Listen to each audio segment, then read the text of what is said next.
The tribute ground was where the unwanted were offered to the monster. And as Vera stood among the trembling women brought from every corner of Valdris, she alone did not weep. A cloth had been wrapped around her mouth, covering everything from nose to chin, bound so tightly she could barely breathe. They called it a silencing veil. She called it a muzzle. The other tributes didn't understand why she'd been gagged when her crime was not screaming but speaking. They didn't know what lived on her tongue. For 300 years, the creature called Kelric had ruled the frozen territory of Thirvald. No alpha had tamed him, no army had conquered him. No woman offered as tribute had survived longer than a single moon. He was not a king. He was a nightmare given flesh. Vera was never meant to survive this. Her father had made that clear. She was meant to die in the frozen wasteland, her shameful bloodline finally extinguished. But when the monster emerged from the blizzard, when his pale eyes swept across the line of offerings, something happened that no one expected. Vera looked at him, and she knew his name. Not the name the histories recorded, his true name, the one buried for centuries. When she spoke it through the cloth, muffled but unmistakable, the beast went utterly still. Then he walked toward her, and every soul present stopped breathing. Neither of them understood what speaking his true name would cost them both. The women had been arranged in a line on the frozen platform like lambs before slaughter. 17 tributes from 12 kingdoms, all deemed expendable enough to feed to the northern beast. Some wept openly, tears crystallizing on their cheeks. Others stood rigid with terror. Vera stood at the end of the line, separated from the others by 3 armed men. The silencing veil bit into her cheeks, the fabric thick enough to muffle any sound. "That one," a tribute whispered. "Why is she gagged?" "Name speaker," the guard growled, tongue-bound by order of Lord Mordrin himself. "She speaks, you die." The women shrank back. Vera kept her eyes forward, watching the tree line where darkness pooled. Her father stood near the delegation from Valdris, dressed in furs that cost more than most families earned in a lifetime. Beside him, her half-sister Lysanne clutched his arm, beautiful face pale with cold and something that might have been guilt. The tribute master stepped forward. "We gather to honor the ancient pact between the southern kingdoms and the Lord of Thirvald. 17 souls offered in tribute." The wind shifted. Every torch guttered simultaneously, flames bending as if bowing. The temperature plummeted.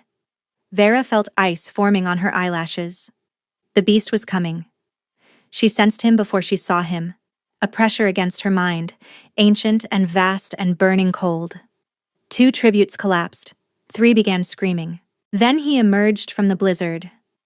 Kelric of Thirvald was not what the stories described. The tales spoke of a monster, twisted and grotesque. But the figure that walked out of the swirling snow was devastatingly beautiful. Tall beyond reason, with hair the color of fresh frost falling past his shoulders. His features were sharp as broken glass, cheekbones that could cut, a jaw carved from winter itself, and his eyes, pale blue, nearly white, and empty of anything resembling mercy. He wore no furs despite the cold. Rime clung to him like a lover, patterns spreading across his bare forearms, melting and reforming with each step. This was winter given consciousness, and hunger. The tribute master's voice cracked. "Lord Kelric, we present—" Silence. One word, and the man's jaw snapped shut. The beast moved toward the platform, his gaze sweeping across the women, dismissing them one by one. Then his attention snagged on Vera. She felt it like a physical touch, those pale eyes fixing on her with sudden, absolute focus. He'd noticed the veil, the guards, the way she stood apart. He stopped directly in front of her. This close, she could see the rime on his lashes, the faint blue tinge to his lips. He smelled of pine and snow and something darker underneath. "Why is this one bound?" His voice was low, rough. "She's dangerous, my lord." Her father stepped forward. "A name speaker. I offer her with the warning that she should not be permitted to—" "I wasn't asking you." Lord Mordrin retreated. Those winter eyes returned to Vera. She should have been terrified. Every instinct screamed at her to submit. But something else was rising in her chest. The name. It was there, pressing against her teeth, fighting to escape. She'd never felt one this strongly. Usually, true names came in whispers. But his was a roar, a blizzard, a force threatening to tear through the veil by sheer will. Kelric tilted his head. You know something. What do you know, little wolf? She shouldn't. The binding would trigger. The pain would be unimaginable. But the name demanded release. She spoke. The word tore through the veil like flame through paper. Not Kelric. That was the name history remembered. She spoke the name beneath it. Varathine. The beast went absolutely still. Behind her, someone screamed. The silencing veil burned against her skin, and Vera nearly collapsed from the agony. But she kept her eyes on his face, watching something fracture in that frozen expression. Shock, recognition, fear. Where, he breathed, did you learn that name? Darkness crowded her vision, but before she could fall, cold hands caught her face. I'll take this one, he announced. The crowd erupted. Her father shouted about danger, about crimes. The tribute master protested that protocol required. I said I'll take this one. Does anyone wish to challenge me? Silence. Varathane looked down at Vera, at the burns forming around her mouth, at the defiance still burning in her eyes. You spoke my true name, he murmured. Do you understand what that means? She shook her head weakly. Neither do I, but we're going to find out. He lifted her and walked back into the blizzard. The beast had chosen. And he had chosen her. Vera woke to warmth. That alone convinced her she was dead. The beast's territory was supposedly a frozen wasteland where tributes perished within days. But the furs beneath her were soft. The fire crackling nearby was real, and the silencing veil was gone. Her skin felt tender and new, as if someone had healed the burns. She sat up slowly. A chamber carved from dark stone, surprisingly large, with pelts covering every surface. And everywhere, on the walls, the ceiling, rhyme patterns spread like living art. You're awake. Vera's heart slammed against her ribs. Kelric stood by the window, silhouetted against gray light. Where am I? My home. You've been unconscious for 2 days. The binding magic nearly killed you. She touched her throat. The veil. Who removed it? I did. The enchantment was designed to punish speech. I destroyed it. Why? He crossed the room, settling into a chair across from her. This close, she could see the faint blue veins beneath his pale skin. Because I want answers. My true name. No one has spoken it in 300 years. The witch who gave it to me is dead. The texts were burned. His jaw tightened. How did you know it? Vera's hands twisted in the furs. I don't know how. I've never known. The names just come to me. True names. Hidden names. I look at someone and I know what they're called beneath all the masks. Name speaker, he murmured. I thought your kind were extinct. Nearly. When my ability manifested, my father had me bound. Any name I spoke would trigger punishment. She touched her jaw. He told everyone I was cursed, that I'd used my power to kill someone. Did you? No. Her voice shook. I spoke a man's name. He was hurting a child, and his name was right there, and I... She stopped, breathed. He died. I don't know how. My father finally had his excuse to be rid of me. Silence stretched between them. Your father sent you here to die, Kelric said. Yes. Because you're a name speaker. Because I'm a reminder of my mother. She had the gift. When he discovered it, he had her executed. But I inherited her power, and every time he looked at me, he saw her. Kelric studied her for a long moment. I'm going to make you an offer. You may refuse, in which case, I'll return you to the tribute ground. What offer? Stay here, as my consort. In exchange for allowing me to study your power, you'll receive protection, comfort, and freedom to speak as you wish. No more bindings. His eyes held hers. No one will ever silence you again. What's the price? Approval glinted in his expression. You will not speak my true name again. Not to anyone. What you know stays buried between us. Why? Because names have power. And mine, in the wrong mouth, could destroy me. Vera absorbed this. And if I agree? You said consort. Does that mean we will not share a life? You'll have your own chambers. I will not touch you without permission. I don't want a wife. I want a mystery to solve. Cold over cruelty, Vera thought. He was offering safety without passion, protection without risk. After a lifetime of her father's hatred, cold sounded like mercy. One condition, she said. The true name I spoke, Verathine. Is that what you want me to call you? Raw emotion flashed through his eyes, pain, longing, then vanished. The other one. Always, the other one. Kelric, then. I accept your terms. She extended her hand. His closed around hers, and she gasped. His skin was genuine ice. But beneath that cold, buried deep, was a flicker of warmth. Faint as a dying ember. Kelric released her quickly. Rest. Tomorrow, we begin. He left without looking back. Vera sat alone, her hand still tingling. She'd chosen the beast. Now she had to survive him. 3 days later, Vera stood in the great hall of Thierwald's fortress, dressed in silver furs and trembling. The bonding ceremony had been arranged with brutal efficiency. Representatives had traveled through blizzards to witness the impossible, the monster of the north taking a mate. Not a mate, Vera reminded herself. An arrangement. But the crowd didn't know that. Whispers raced through the hall. She must have bewitched him. He'll devour her within a moon. Kelric stood beside her on the raised dais, magnificent in formal black. His expression revealed nothing, but his hands were clenched at his sides, rime spreading across his sleeves. He was tense. Why? The officiant began the ceremonial words, but movement caught Vera's attention. Her father had arrived. Lord Mordrin swept through the crowd with Lysen at his side. His face was a mask of diplomatic courtesy, but Vera knew that expression. Calculated, waiting. The terms of this bond must be spoken, the officiant intoned. Kelric stepped forward. This woman will be my consort in name. She will receive my protection and the authority of my house. In exchange, she gives me her presence when required, and her loyalty until our arrangement concludes. Murmurs rippled through the crowd.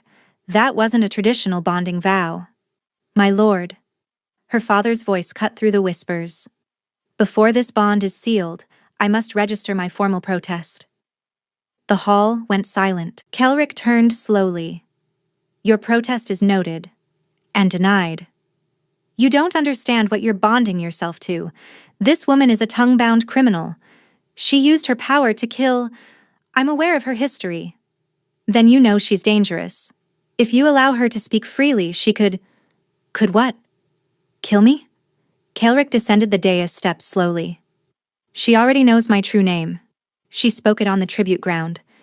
If she wanted me dead, I would be. The color drained from Mordrin's face. I find myself wondering, Lord Mordrin, why you're so determined to silence her. What are you afraid she might say?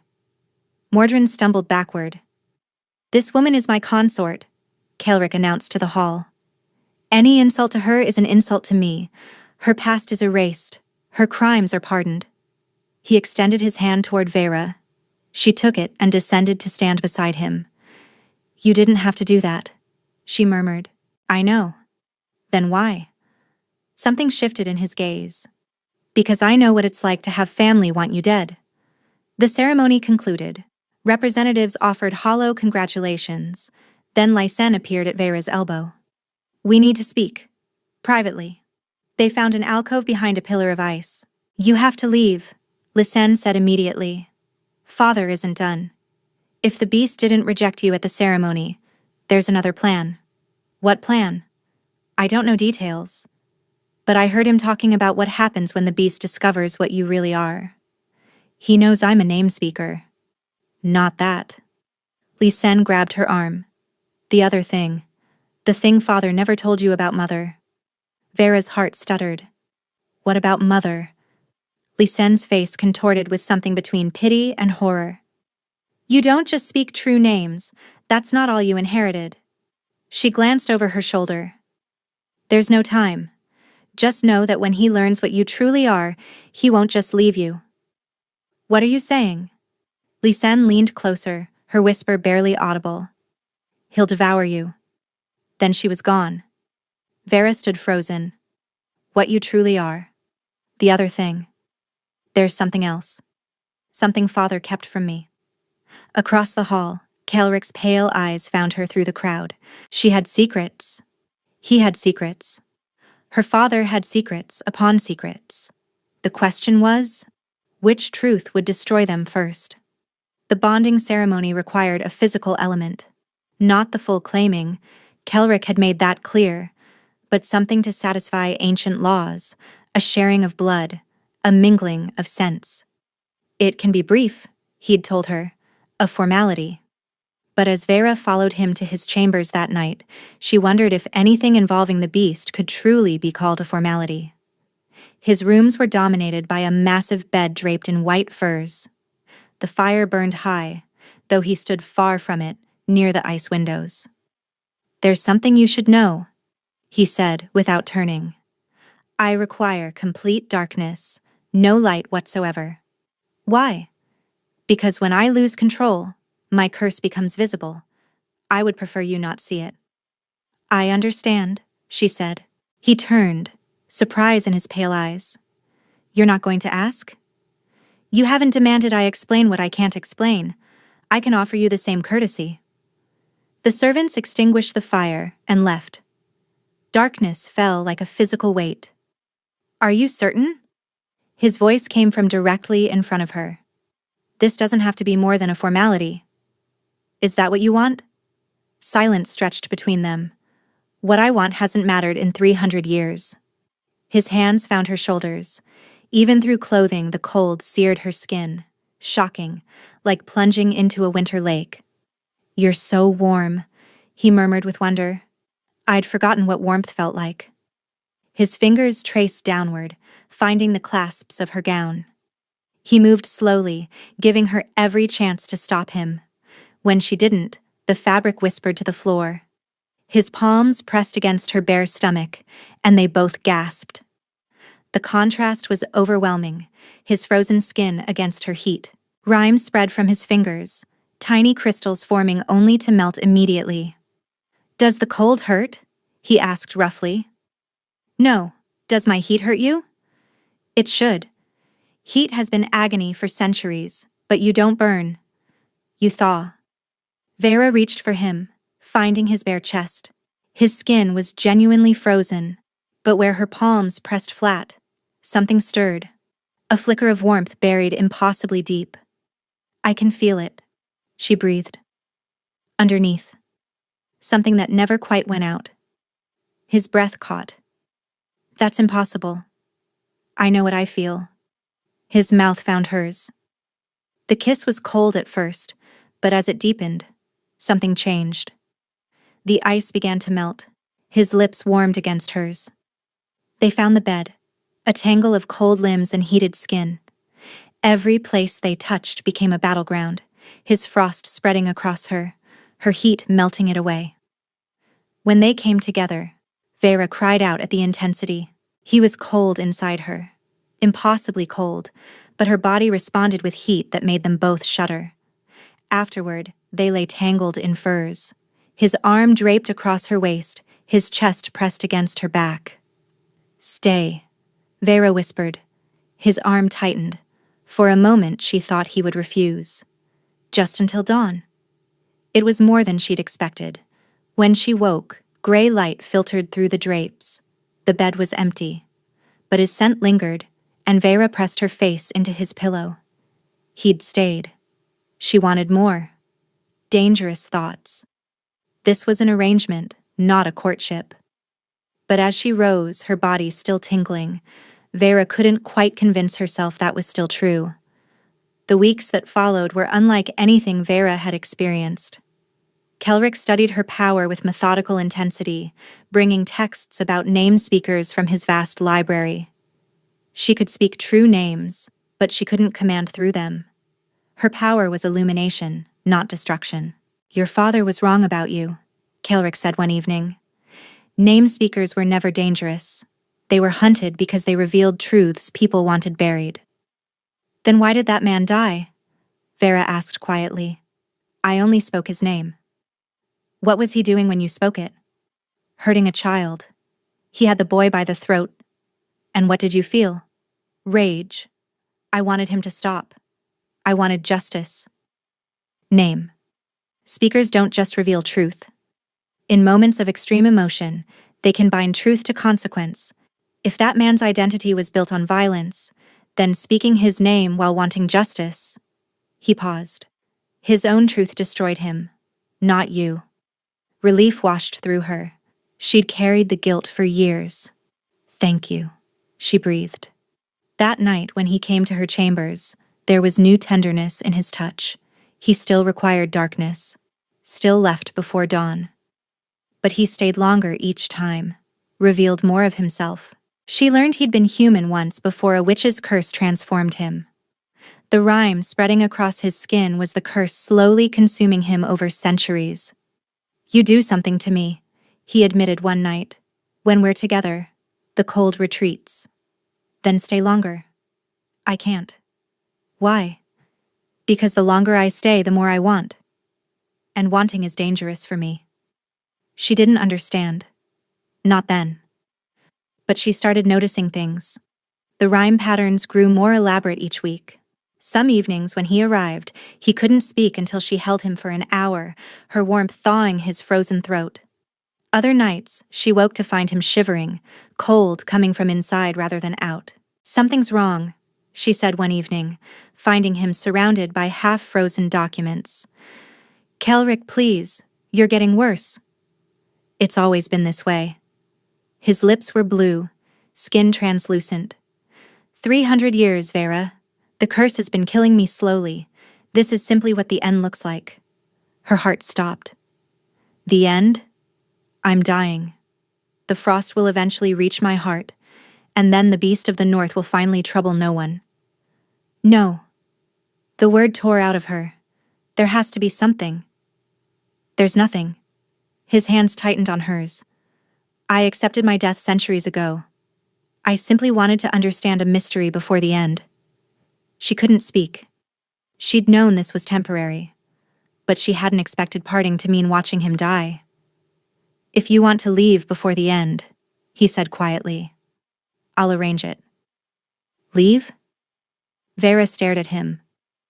"You think I would leave?" She kissed him. Desperate, fierce, full of everything she'd been trying not to feel. "I'm not leaving," she said fiercely. "I care about you." Something shattered in his expression. "Vera, don't make me hope. Then hope. Whatever time we have, I want to spend it with you truly living." "You're going to destroy me," he whispered. "No," she thought. "I'm going to save you." But as she held him, Vera couldn't escape the terrible truth. She was falling in love with a monster, and he was falling apart. 2 months passed. 2 months of Kelric coming every night, staying longer each time. 2 months of laughter and tenderness. 2 months of watching the rime consume him inch by inch. It covered his entire torso now, creeping up his neck. His breath fogged even in heated rooms. Then, on a gray morning, she discovered she was pregnant. The healer confirmed it quietly. 2 months along. Vera sat alone afterward, one hand pressed to her stomach. A child. Their child. Kelric had never mentioned wanting children, had never discussed any future beyond the frost consuming him. But now there was a future, and she couldn't let him die. Their child deserved to know their father. She found him that evening, watching the storm. The rime had reached his jaw. "I need to tell you something." He crossed to her, took her hands. His grip was weaker than a week ago. I'm pregnant. Silence. Then he dropped to his knees. His hands found her stomach, and when he looked up, his eyes were wet with wonder. A child, he breathed. Our child. I know it wasn't part of our arrangement. I want this more than I've wanted anything in 300 years. He pressed his forehead to her stomach. Someone you'll have after I'm... Don't. She pulled him up. We're going to find a way. You're going to watch this child grow. Vera, the curse. I love you, Kelric. The words exploded out. I love you, and I will tear this world apart before I let the frost take you. He stared at her. You love me? He repeated slowly. Yes. I've loved you since you removed my muzzle. Stop. His voice was strangled. If I let myself feel this, then feel it. You don't understand. The curse. The reason I'm dying, it's not just about cold. His hand shook, rhyme spreading rapidly. It's about... He stopped. His eyes went wide. Kelric? His hand flew to his chest. Beneath his shirt, rhyme spread faster than ever, racing across his skin. No, he gasped. Not yet. I didn't mean to... What's happening? Terror filled his eyes. I love you. That's the trigger. The curse ensures I can never... He convulsed. I wasn't supposed to fall in love, and I did. And now... The frost exploded across his chest. He collapsed. Kelric. Vera caught him. His eyes had gone white, filmed with ice. Rhyme raced up his throat, across his face, consuming even his pale hair. His lips moved. She leaned closer. The name, he whispered. My true name. That's the key. Speak it and... His chest stopped moving. She screamed. The beast of the north was dying. And she had killed him with love. The cold radiated from his body like death itself. Vera clutched Kelric's frozen form, tears crystallizing on his skin. Help! She screamed. Servants burst through the door, gasped, and fled to find healers. But Vera knew no ordinary healer could fix this. His last words echoed. The name. My true name. That's the key. Varathane? She whispered against his forehead. Come back to me. Nothing happened. It won't work like that. An old woman stood in the doorway, wrapped in heavy furs. Her face was weathered beyond age, her eyes sharp as broken glass. Who are you? Brenneth. I was the witch who served this territory before the curse fell. I've been waiting 300 years for someone like you. Someone like me? A name weaver. Brenneth knelt beside Kelric. Though you don't know that's what you are. Vera's blood ran cold. I'm a name speaker. That's what your father wanted you to believe. Name speakers reveal. Name weavers transform. They can unbind curses, rewrite a name's very essence.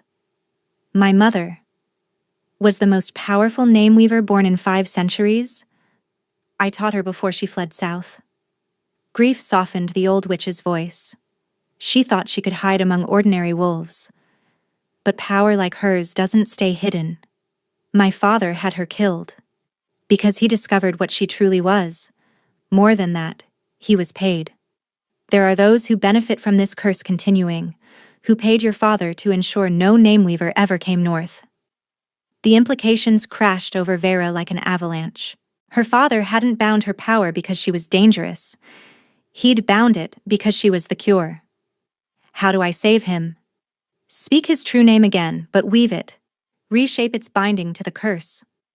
Brenneth studied her. But you can't. Your power is sealed. Then how do I break it? You need the object that holds it, something your father kept close. Vera looked at Kelric, frozen, dying, the rhyme reaching his hairline. How long does he have? Days, maybe less. Brenneth's voice was heavy.